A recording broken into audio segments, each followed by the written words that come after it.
Howdy everyone! Forget the dusty archives and the overheated egos. After years of armchair gold prospecting on TV, we decided to ditch the 100-degree Austin heat and strike gold ourselves in the heart of the majestic Colorado Rocky Mountains. We took a leisurely 2-day approach to the 15-hour drive. On the first full day, we drove from the Texas Hill Country through the Caprock Escarpment, reaching the Great Plains with flat corn and cotton fields and cattle-dotted ranches. After over 8 hours of driving, we stopped for the night in Dalhart, still in Texas. On the second day, we briefly crossed the corner of New Mexico, stopping at the Copeland volcano before heading north into Colorado. I had imagined the Rockies as a monolithic spine of mountain peaks, but instead, we traversed a series of rocky ridges through named passes that descended into lush valleys bursting with life. The stunning vistas were augmented by storm clouds that draped the mountain peaks and pointed the way like a rainbow to our golden destination.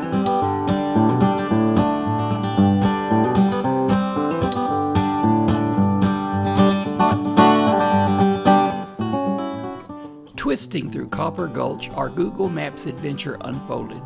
Sheer cliffs rose beside us, dotting the roadside with rocks and boulders.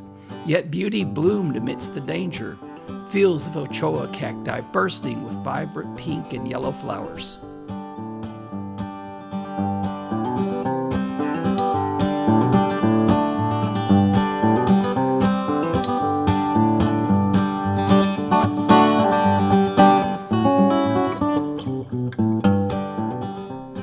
We were delighted to see patches of snow hugging mountain peaks on this 4th of July journey.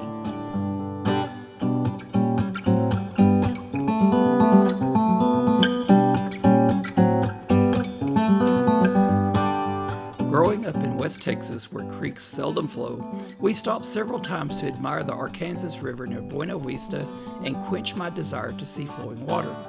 Recent snow melts filled our ears with the white noise of water rushing over rocks. This river is famed for rafting rapids and steep canyons and fly fishing for brown and rainbow trout.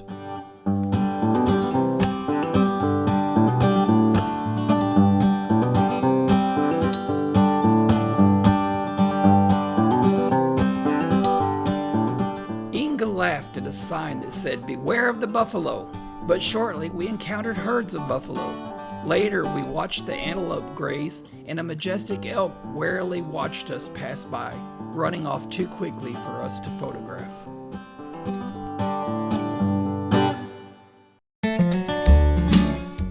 We arrived early in Fairplay, stopping first at the South Park City Museum. We walked this street lined with a couple dozen buildings salvaged and moved here from mining ghost towns throughout Colorado.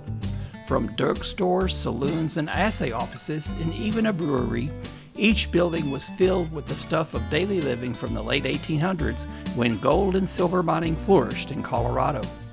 In addition to the buildings, the site brimmed with wagons and a steam locomotive with a string of cars behind. We recommend a visit to South Park City Museum.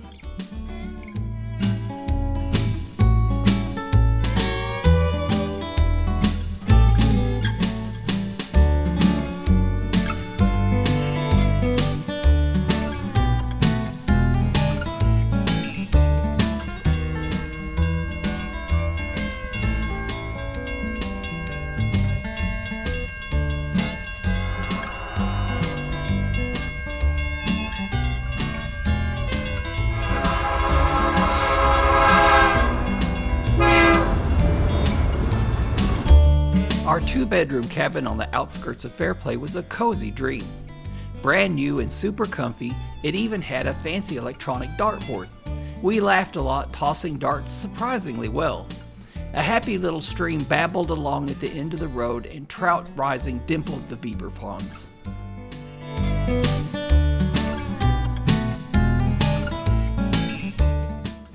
Dropping from the mountains, we hit Buena Vista. The Arkansas River raged and snow-capped peaks watched over the town. It felt like a 4th of July dream. We arrived just after the parade, strolled Main Street, shopped and tasted local whiskey. Lunch was a blast at the Buena Viking Burger. I ditched the classic and tried the dreamy breamy, a slab of brie melted over a thick beef patty and fig jam adorned the bun, making for an explosion of flavor.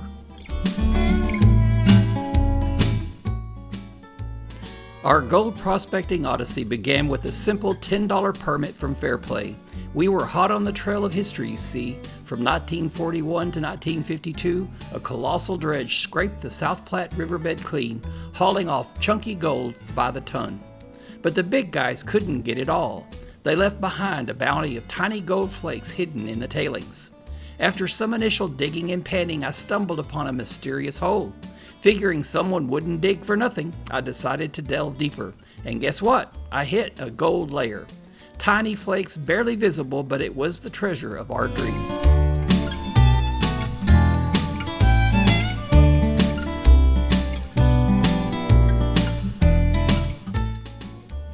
I hauled buckets of gravel to Inga, our resident gold cleaning expert. She fed the materials through the sluice while I dug away. For hours we formed a well-oiled machine of dirt and dreams. After running the sluice, we dumped the concentrated mix into a bucket and started the painstaking process of panning. You should have seen our joy when we spotted tiny but incredibly exciting specks of gold in the pan. Next, we set our sights on the historic Cache Creek mining area. Like Fairplay, it was once a gold rush hotspot, but by 1911, the environmental toll of hydraulic mining forced a shutdown. Thankfully, it's now a public space for folks like us to chase that gold dream. The big miners might have scooped up the easy finds, but we were determined to dig deeper. And dig we did.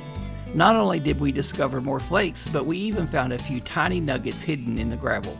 Plus, the crystal clear creek, surrounded by towering aspens and snow-capped peaks, made it a place we can't wait to return to.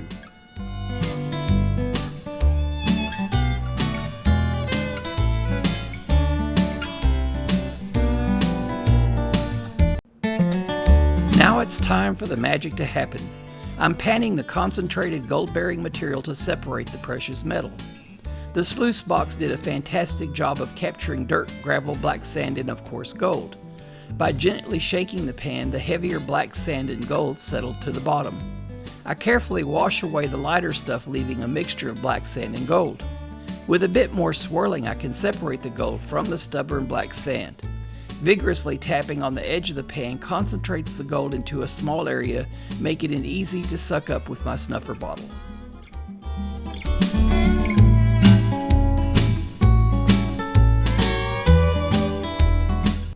Recently, we invested in trekking poles for Inga, and I was so impressed that I grabbed a pair for myself. With our Rocky Mountain adventure on the horizon, I researched nearby trails and settled on the Ute Creek Trail near Fairplay for both the beauty of the trail and the opportunity to pan for gold in the creek. Our initial plan was a 5-mile round-trip hike, but we found 4 miles sufficient due to the thin air at the high altitude. While we've enjoyed hiking in other locations, the Ute Creek Trail proved to be our most challenging yet, earning its difficult rating. However, our trekking poles transformed the hike into a manageable and enjoyable experience. The only drawback to the hike was the abundance of mosquitoes, as we didn't bring bug spray.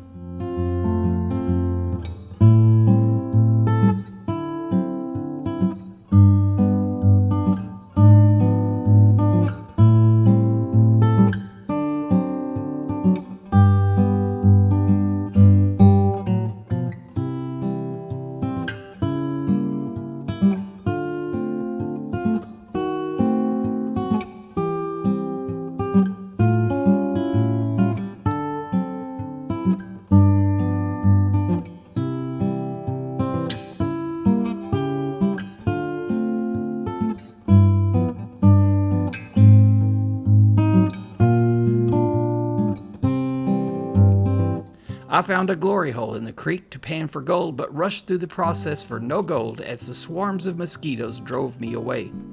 I'll shut up and let you enjoy the stunning beauty of the trail and the photos and videos we took.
Our final night was a magical blend of fireworks and mountain air as we watched Fairplay's 4th of July display from our cabin's porch.